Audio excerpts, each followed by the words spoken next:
بسم اللہ الرحمن الرحیم۔ الحمدللہ، آج ہماری تلاوت کا آغاز 20ویں پارے سے۔ اس کے آغاز میں اللہ کے توحید کے دلائل، زمین و آسمان کا پیدا کرنے والی ذات آسمان سے بارش بھیجتی ہے، زمین میں بہار آ جاتی ہے، باغات کھیتیاں کھلکھلانے لگتے لہلہانے لگتے ہیں۔ کیا وہ ذات عبادت کے لائق ہے یا جسے یہ شریک ٹھہراتے؟ وہی ذات ہے جس نے زمین کو بچھونا بنایا، پہاڑ بیچ میں گاڑ دیے، راستے دکھا دیے، راستے بنا دیے۔ وہی تو ہے مضطر آدمی کی دعا سننے والا، جب اضطراری کیفیت میں خلوص کے ساتھ اللہ سے مانگتا ہے، اللہ اس کی دعا ضرور قبول کرتے ہیں۔ وہی سمندر اور خشکی کے اندر راستے بتانے والی ذات ہے، اسی کی قدرت ہے، اسی نے پہلے پیدا کیا، پھر وہ زندگی پھر عطا فرمائیں گے۔ کفار کے یہاں ایک بڑا عقیدہ غلط تھا، مرنے کے بعد زندگی کوئی نہیں، ہڈیاں ہو گئی، مسیدہ ہو گئی، مٹی ہو گئی، کیسے زندہ ہو؟ اللہ کے نبی صلی اللہ علیہ وسلم کو حوصلہ تسلی دی گئی، مجرموں کا انجام چل پھر کے دیکھو کیسا ہوا، پیغمبروں کی دعوت کو جھٹلانے والوں کا انجام کیسا ہوا۔ قیامت آنے والی ہے، قیامت برحق ہے، ہر شخص میدان عرفہ میدان میں آئے گا، معاشر کے میدان میں جماعتوں میں لوگ تقسیم ہو جائیں گے، نیکی والے امن میں ہوں گے، اطمینان سے ہوں گے، اور نافرمانی کرنے والے جہنم کے گڑھے میں ہوں گے۔ قرآن ہدایت کی کتاب ہے، جو چاہے اس سے ہدایت حاصل کرے، نہیں کرے گا تو گاٹا اس کا اپنا ہی ہے۔ سورہ قصص ہے، اس پوری صورت میں حضرت موسیٰ علیہ السلام کا تذکرہ، فرعون کے ساتھ جو معاملہ ہوا تفصیل سے ذکر ہے۔ مصر کا حکمران تھا فرعون، اور ہمیشہ سامراجی قوتوں کی طرح کہ تقسیم کرو اور حکومت کرو، تقسیم کرو اور حکومت کرو، تقسیم کرو اور اقتدار بچاؤ۔ اس نے بھی مصر کے عوام کو تقسیم کر رکھا تھا تاکہ عوامی طاقت مجتمع ہو کر ظالم حکمرانوں کے لیے کوئی خطرہ نہ بنے۔ ہمیشہ سامراجی طاقتیں دنیا بھر کی وہ تقسیم کے فلسفے پہ چلتی ہیں، تقسیم در تقسیم در تقسیم، تاکہ ان کو ان کی طاقت، ان کے ظلم چلتا رہے، ان کا غن چلتا رہے۔ اور اس نے بھی ایسے ہی کیا، مصر کو تقسیم کر رکھا تھا عوام میں، اور وہاں کی سب سے بڑی اقلیت تھی بنی اسرائیل کی، اور اس نے خاص طور پہ انہیں ظلم اور ستم کا نشانہ بنایا ہوا تھا۔ لیکن اللہ رب العزت نے اس کمزور قوم کو اٹھانے کا فیصلہ فرمایا تھا۔ وہ ظالم ایسا تھا کہ اس قوم کا کوئی بچہ پیدا ہوتا تو اسے قتل کر دیتا تھا، اس خیال سے کوئی بچہ جوان ہوگا تو میری حکومت اور اقتدار کے لیے خطرہ بنے گا۔ نہ جانے کتنے بچے اس نے ایسے ہی قتل کیے۔ لیکن فرعون نے اس زمانے کے اندر نادانی کی، قتل کر کے بدنام ہوا۔ آج کا کوئی نظام لے کے آیا تھا کہ ذہنیت ہی بدل دو، سوچ ہی بدل دو، فکر ہی بدل دو، دماغوں پہ حکومت کر لو، اس لیے کہ غلام قوم کے اندر ہمت اور حوصلہ اور عظیمت کے جذبے ختم ہو جاتے۔ جو قومیں غلام ہو جایا کرتی ہیں اور مرعوب ہو جایا کرتی ہیں، جو ذہنی اور فکری طور پہ غیروں کی سے مرعوب ہوتی ہیں، وہ قومیں کبھی آزادی کے لیے نہیں کھڑا ہوا کرتی۔ وہ تو کہتی ہے بس جتنا پانی مل جائے، روٹی مل جائے، بس گزارا چلاؤ میاں، گزارا چلاؤ۔ تو اس زمانے کے پاس، اس فرعون کے پاس یہ نظام نہیں تھا، اس نے بچے کو قتل کر دیا، ورنہ آج کا نظام چلاتا تو کامیاب ہوتا، بدنام بھی نہ ہوتا، بدنام بھی نہ ہوتا، اور لوگوں کی ذہنیت ہی بدل دی۔ اب وہ پہنتے ہیں جو وہ کہتے ہیں، وہ کھاتے ہیں جو وہ کہتے ہیں، وہ سوچتے ہیں جو وہ کہتے ہیں۔ ذہنیت ایسی بدلی ہے کہ بس وہی صحیح جو وہ کہتے ہیں، یہاں تک کہ اب تو دین اور مذہب کے بارے میں جو سوچ وہاں سے آتی ہے وہی صحیح ہے۔ گوگل کیا کہتا ہے؟ تو ساری سوچ اور فکر غیروں کا محتاج، تو ایسی قومیں پھر ختم ہو جاتی۔ تو اس نے تقسیم کر رکھا تھا، بچوں کو قتل کر دیا کرتا تھا، اس کے پاس تعلیم کا وہ نصاب نہیں تھا جو ذہن بدل دیتا، اس کے پاس وہ نظام تعلیم نہیں تھا جس سے فکر بدل جاتا۔ جسم آزاد ہونا کوئی بڑی بات نہیں ہوتی، اصل ہوتا دماغ آزاد ہونا، ذہنیت آزاد ہونا۔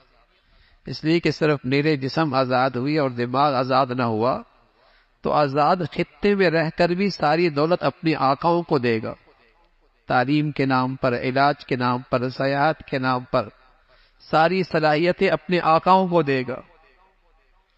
تو آج دیکھو نا، اسلامی دنیا کا ہنر بھی وہاں جا رہا ہے، صلاحیتیں بھی وہیں جا رہی ہے، دولت بھی وہیں جا رہا ہے، سب کچھ تو وہیں جا رہا ہے۔ ذہنیت ہی بدل دی۔ تو اس کے پاس وہ نصاب نہیں تھا، اس نے مارنا شروع کر دیا، بچوں کو قتل کرنا شروع کر دیا۔ لیکن منصوبے، تدبیریں، اسباب، وسائل سب دھرے کے دھرے رہ جاتے ہیں جب اللہ رب العزت کچھ اور چاہ لے، جب اللہ کریم کچھ اور چاہ لے۔ بچہ پیدا ہوا، حضرت موسیٰ علیہ السلام ماں کو خطرہ لائق ہوا، ابھی کوئی ظالم آئے گا میرے سامنے میرے بچی کی گردن جسم سے جدا کر دے گا۔ اللہ نے بھیج دیا، پیغام بھیج دیا حضرت موسیٰ کی والدہ کو، اسے صندوق میں ڈال دو اور دریائے نیل کے لہروں کے حوالے کرو۔ صندوق خود موت کا سامان، اور پھر دریا کی لہروں کے حوالے کر دو، وہ خود موت کا سامان، اور وہ پھر لہریں گزر رہی ہیں فرعون کے محل کے سامنے۔ وہ صندوق کس کے ہاتھ میں آیا؟ دشمن کے ہاتھ میں آیا۔ سبحان اللہ، موت کے لفظوں میں زندگی دینے والا کون؟ آج بھی اللہ ہے اور پوری قدرت کے ساتھ ہے، آج بھی اللہ اپنی پوری قدرت کے ساتھ ہے۔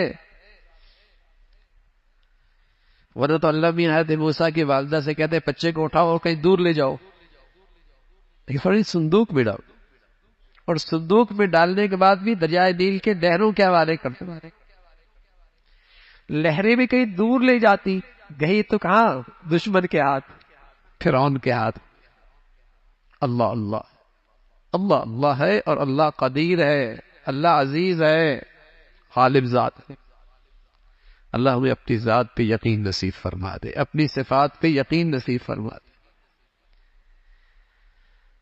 تو جب بچہ ماں نے صندوق میں ڈالا تو ماں کا کلیجہ باہر آتا ہے، پتہ نہیں اب کیا ہوگا میرے بچے کے ساتھ، کیا ہوگا میرے بچے کے ساتھ۔ ادھر بہنا چپکے سے صندوق کو دیکھ رہی ہے، دشمن کے ہاتھ میں صندوق پہنچا ہے۔ ادھر اللہ رب العزت نے فرعون کی اہلیہ کے دل کے اندر بچے کی محبت ڈال، تو اس نے اپنے شوہر سے اصرار کیا اسے قتل نہ کرو، اسے ہم اپنا بچہ بنا۔ وہ جس کے سینے میں پتھر تھا، دل نہیں تھا، جس کے سینے میں دل نہیں تھا، پتھر تھا، پتھر ذات انسان تھا وہ، لیکن مان گیا، اللہ کا نظام چل رہا۔ لیکن وہ بچہ کسی کا دودھ نہیں پیتا۔ بچی آئی انجانی سی بن کے کہ میں تمہیں ایک خاتون بتاتی ہوں، بڑی نیک ہے، امید ہے یہ بچہ اس کا دودھ پی لے۔ اب بچہ روتا ہے، چیختا ہے، غذا نہیں لیتا، دودھ نہیں لیتا۔ بلایا گیا اس خاتون کو، تو اللہ رب العزت فرما رہا ہے ہم نے نہیں کہا تھا کہ بچہ تمہاری گود میں واپس آئے گا؟ دودھ پلا رہی ہے، بچہ بھی اپنا ہے، دربار سے وظیفہ بھی مل رہا ہے، دودھ پلانے کا وظیفہ بھی مل رہا ہے۔ اللہ اللہ ہے، اپنی قدرت کے ساتھ ہے۔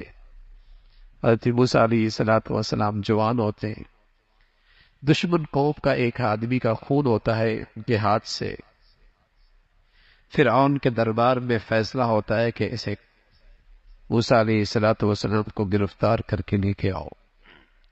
انہی میں سے ایک خیر خواہ بن کر موسیٰ علیہ السلام کے پاس قریب کے راستے سے پہنچتا ہے، نکلو مصر سے، تمہارے خلاف گرفتاری اور قتل کے فیصلے ہو رہے فرعون کی پارلیمنٹ میں۔ حضرت موسیٰ علیہ السلام سے وہاں سے نکلے، مدین پہنچے۔ اب مدین جیسی پہنچے تو کیا دیکھتے ہیں کہ مدین میں کچھ دو بچیاں کھڑی ہیں کونے پہ، لوگ اپنے جانوروں کو، چوپایوں کو پانی پلا رہے کنویں پہ، یہ بچیاں دور کھڑی ہیں اور بکریاں ان کے پاس ہیں۔ پارسا بچیاں تھی، مردوں کے ساتھ اختلاط نہیں کر رہی، مردوں کے ساتھ اختلاط نہیں کر رہی تھی۔ پوچھا موسیٰ علیہ السلام نے، تم یہاں کیسے؟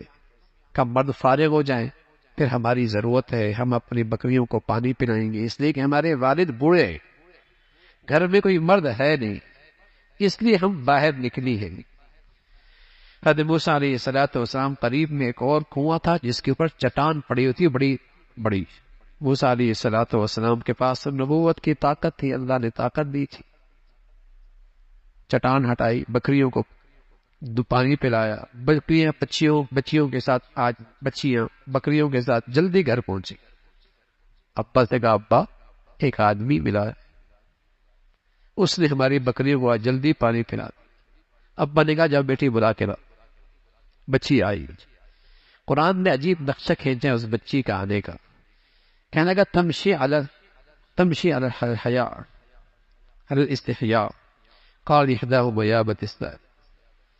وہ بچی آئی حیا کی سواری پہ سوار ہو، یعنی سراپا حیا، اس کی چال، اس کی گفتگو، اس کا لباس حیا کے ساتھ آئی اور کہا ابا بلا رہے ہیں۔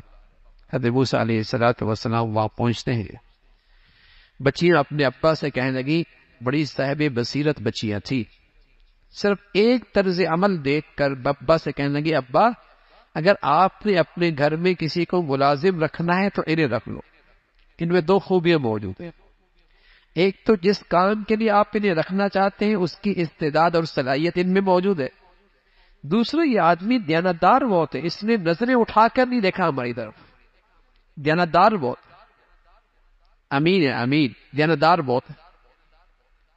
تو مفسرین نے اصول نکالا، کسی کو ذمہ داری دینی ہو نا تو دو چیزیں دیکھا کرو، چاہے وہ چوکیدار ہو، چاہے ڈرائیور ہو، چاہے گارڈ ہو، چاہے کوئی افسر ہو، چاہے اس سے بڑا کوئی افسر ہو، دو خوبیاں دیکھا کرو، ایک تو جس کام کے لیے رکھ رہے ہیں اس کی صلاحیت اس کے اندر ہونی چاہیے، دوسری یہ دیکھنا چاہیے کہ اس کے اندر دیانت ہونی چاہیے، دیانت نہیں ہوگی اور صلاحیت ہوگی گھر صاف کر کے چلا جائے گا، اور دیانتدار تو ہے صلاحیت نہیں ہے گاڑی کہیں مار دے گا۔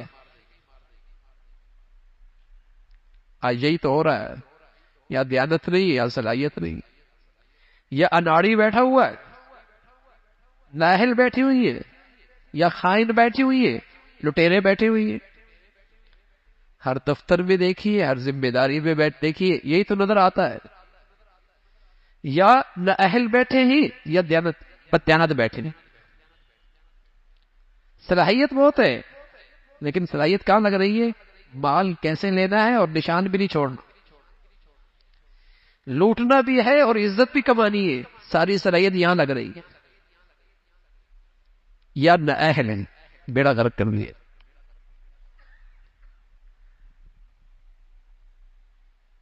لیکن اب ایسا کوئی ادارہ بھی تو نہیں ملتا جہاں اہلیت بھی پیدا کی جائے اور دیانت بھی پیدا کی جائے، اب تو سارے تعلیمی ادارے اس پر ہوتے کہ یہ پیسہ کیسے کمانا ہے، شارٹ کٹ راستہ،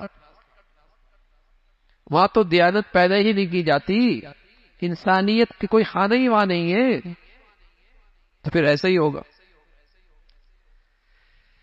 تو قرآن تو ہماری زندگی کی رہنمائی کرتا ہے بھائی، دیانتدار بھی تھا، ابا نے رکھ لیا، طے ہو گیا، اللہ کی شان پھر اپنی بیٹی سے نکاح بھی کر دیا۔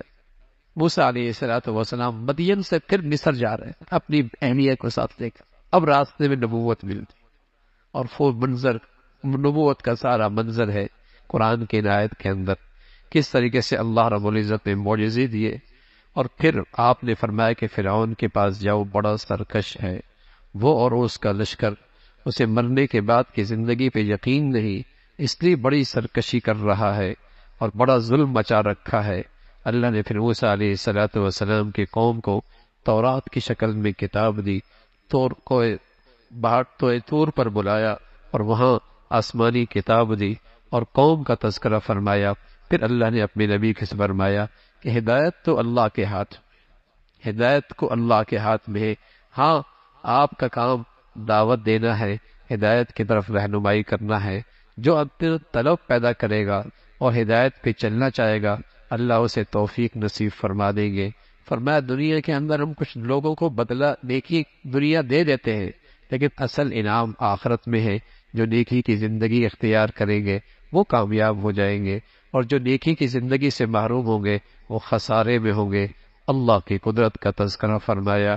اللہ کی قدرت نہیں دیکھتے؟ رات ہے، بتائیے نا، اگر اللہ ہمیشہ رات ہی چھوڑ دے کون دن لانے والا ہے؟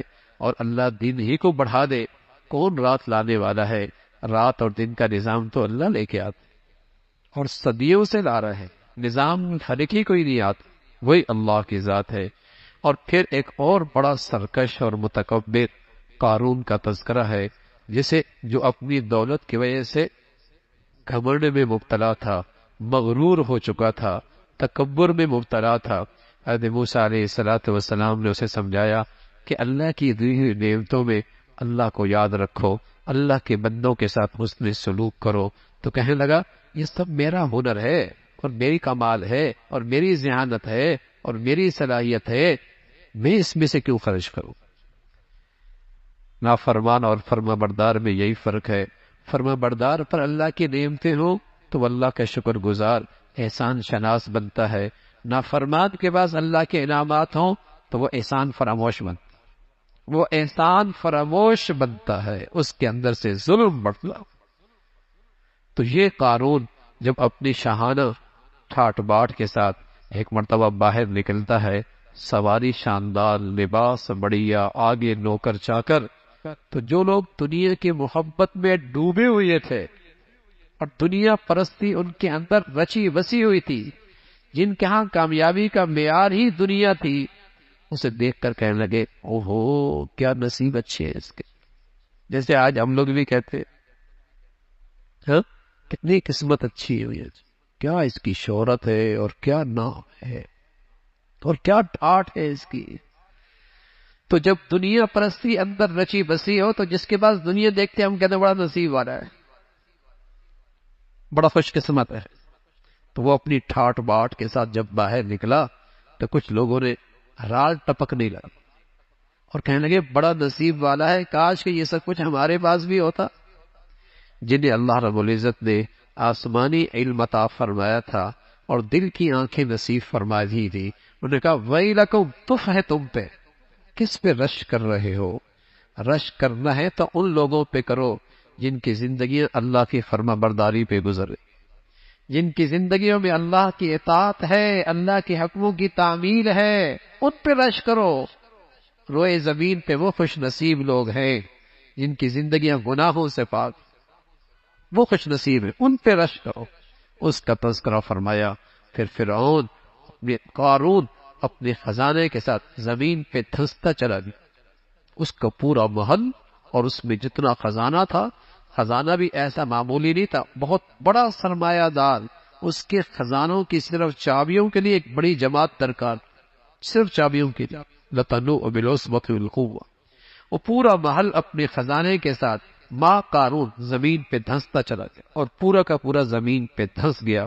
وہ جو کل دیکھ کے رش کر رہے تھے انہوں نے اللہ کا شکر ادا کیا، اے اللہ تیرا شکر ہے تو نے ہمارا معاملہ اس کے ساتھ نہیں کیا، تو نے ہمارا معاملہ ان کے ساتھ نہیں کیا۔